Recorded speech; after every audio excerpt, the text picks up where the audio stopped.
Okay, narito ang ating mga kabataan dahil may health break sila. So, para hindi sila nakatutok sa cellphone na masisira ang kanilang mga mata. Ito sila tumutulong sa amin dito sa bakuran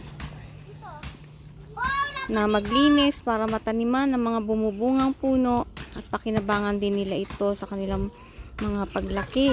O habang lumalaki sila, may maakit pa rin silang puno.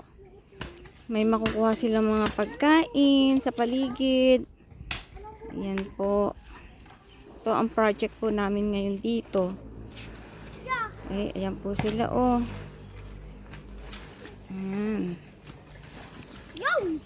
Yan, tulungan ito sa tractor. Sige. Ito! Meron ako nahanap na club. Wow! Dalawa yan ah. Yan, matumi yan. Baka may bulutong. Anong bulutong? Baka magkaroon ka ng bulutong.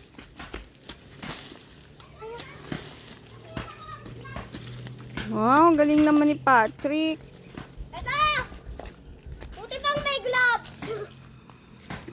Buti pang may gloves, hindi na ako bububog. Alis! Naku, kasi lagi ang paa. Eh di ano, matutumihan yung iyong ano. Ganito po sana lahat. Gawin nating busy ang ating mga kabataan sa mga gawain sa paligid na matuto rin silang magsipaglinis at magsipagtanim ng mga halamang makatutulong, mapagkukuhanan ng mga pagkain. Ma-ready sila at hindi puro sa cellphone na makapagpapalabo ng kanilang mga mata at bad din sa health tulad ng radiation.